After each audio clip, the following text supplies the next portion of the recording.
Assalamualaikum warahmatullahi wabarakatuh.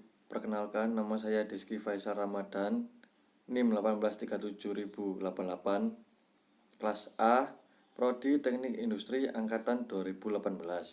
Di sini saya akan mempresentasikan tentang perencanaan dan pengendalian produksi atau persediaan. Pendahuluan. Persediaan adalah sumber daya menganggur, sehingga keberadaannya merupakan suatu pemborosan. Oleh karena itu, persediaan harus bisa ditekankan sekecil mungkin, bahkan kalau bisa dinolkan. Tetapi menolkan persediaan bukan pekerjaan yang mudah, karena dampaknya menyangkut kesiapan semua lini produksi. Bila semua ini tidak siap, maka ketiadaan persediaan bisa menimbulkan terhambatnya proses produksi. Menghadapi persediaan, kita dihadapkan pada kondisi trade-off. Jumlah persediaan terlalu banyak berarti pemborosan, tetapi bila terlalu sedikit atau bahkan nol, sementara semua lini produksi belum menyikapinya, dampaknya bisa menimbulkan terhambatnya proses produksi. Kita lanjut ke menurut para ahli. Nasution dan Prasetyawan 2018 mendefinisikan persediaan sebagai sumber daya yang menganggur yang menunggu proses lebih lanjut. Yang disebut proses lebih lanjut tersebut adalah berupa kegiatan produksi pada sistem manufaktur atau kegiatan pemasaran. Menurut Harjanto (2008), sistem pengendalian persediaan dapat didefinisikan sebagai serangkaian kebijakan pengendalian untuk menentukan tingkat persediaan yang harus dijaga, kapan pemesanan untuk menambah persediaan harus dilakukan, dan berapa pesanan yang harus diadakan. Menurut Rangkuti tahun 2007, jenis-jenis persediaan pada perusahaan manufaktur yaitu persediaan bahan baku, persediaan bahan bantu atau penolong, persediaan barang dalam atau proses, dan persediaan barang jadi atau disebut juga siap untuk dijual. Menurut Kieso et al. 2009, biaya yang dimasukkan dalam persediaan adalah biaya produk, biaya periode, dan berlaku atas diskon pembelian. Lanjut, pengertian dan fungsi persediaan. Persediaan adalah sumber daya menganggur (idle resource) yang menunggu proses lanjut. Yang dimaksud dengan proses lebih lanjut di sini dapat berupa kegiatan produk seperti dijumpai pada sistem manufaktur, kegiatan pemasaran seperti yang dijumpai pada sistem distribusi, ataupun kegiatan konsumsi seperti dijumpai pada sistem rumah tangga. Kita lanjut, dalam sistem manufaktur, persediaan dapat ditemui dalam 3 bentuk, yaitu 1. Bahan baku merupakan masukan awal dari proses transformasi menjadi produk jadi. 2. Barang setengah jadi merupakan bentuk peralihan dari bahan baku menjadi produk jadi. 3. Barang jadi merupakan hasil akhir proses transformasi yang siap dipasarkan kepada konsumen. Lanjut, faktor-faktor permasalahan persediaan.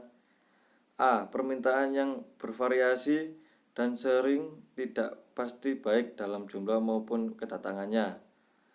B. Waktu pembuatan yang cenderung untuk tidak konstan antara satu produk dengan produk lainnya. C. Waktu ancang-ancang yang cenderung tidak pasti karena berbagai faktor yang tidak dapat sepenuhnya dikendalikan. D. Sistem administrasi dan pengorganisasian. E. Tingkat pelayanan yang ingin diberikan. F. Keberanian pihak manajemen untuk mengambil resiko. Lanjut, permasalahan umum persediaan. Permasalahan kuantitatif, yaitu hal-hal yang berkaitan dengan penentu jumlah barang yang akan dipesan atau dibuat saat pemesanan atau pembuatan serta jumlah persediaan pengamannya. Permasalahan ini sering dikenal dengan menentukan kebijaksanaan persediaan atau inventory policy, yaitu pemilihan metode pengendalian persediaan yang terbaik. 2. Permasalahan kualitatif, yaitu hal-hal yang berkaitan dengan sistem pengoperasian persediaan yang meliputi antara lain pengorganisasian, mekanisme dan prosedur, administrasi, dan sistem informasi persediaan. Oke, lanjut. Ongkos dalam sistem persediaan. Secara umum dapat dikatakan bahwa ongkos sistem persediaan adalah semua pengeluaran dan kerugian yang timbul sebagai akibat adanya persediaan. Adapun komponen-komponennya terdiri atas ongkos pembelian, ongkos pemesanan, ongkos simpan, ongkos kekurangan persediaan, dan ongkos sistematik. Berikut ini akan diuraikan secara singkat komponen ongkos sistem persediaan tersebut. Lanjut, macam-macam ongkos. 1. Ongkos pembelian. Ongkos pembelian adalah ongkos yang dikeluarkan untuk membeli barang. Besarnya ongkos pembelian ini tergantung pada jumlah barang yang dibeli dan harga satuan barang. 2. Ongkos simpan. Ongkos simpan adalah semua pengeluaran yang timbul akibat penyimpanan barang. Lanjut, 3. Ongkos kekurangan persediaan. Apabila dijumpai tidak ada barang pada saat diminta, maka akan terjadi keadaan kekurangan persediaan. 4. Ongkos sistemik. Ongkos sistemik ini meliputi ongkos perancangan dan perencanaan sistem persediaan serta ongkos-ongkos untuk mengadakan peralatan serta melatih tenaga yang digunakan untuk mengoperasikan sistem. Ongkos sistemik ini dapat dianggap sebagai ongkos investasi bagi pengadaan suatu sistem persediaan. Oke, lanjut. Model-model pengendalian persediaan. 1. Model pengendalian secara statistik. 2. Model perencanaan kebutuhan material. 3. Model Kanban. Oke, lanjut. 1. Model pengendalian persediaan secara statistik. Model pengendalian persediaan secara statistik ini biasanya digunakan untuk pengendalian persediaan di mana permintaan barang yang dikelola asing tidak bergantungan. 2. Model perencanaan kebutuhan material. Penggunaan model pengendalian persediaan tradisional menjadi kurang efektif bila digunakan dalam keadaan adanya ketergantungan antara kebutuhan suatu komponen atau material dengan komponen atau material lainnya. Ketidakefektifan ini akan semakin terasa bila keanekaragaman jenis komponen atau material yang dikelola semakin banyak. 3. Model Kanban.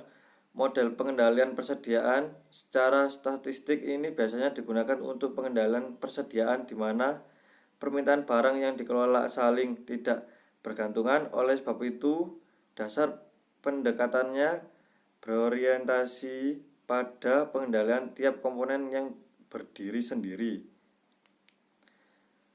Sekian dari saya, terima kasih. Assalamualaikum warahmatullahi wabarakatuh.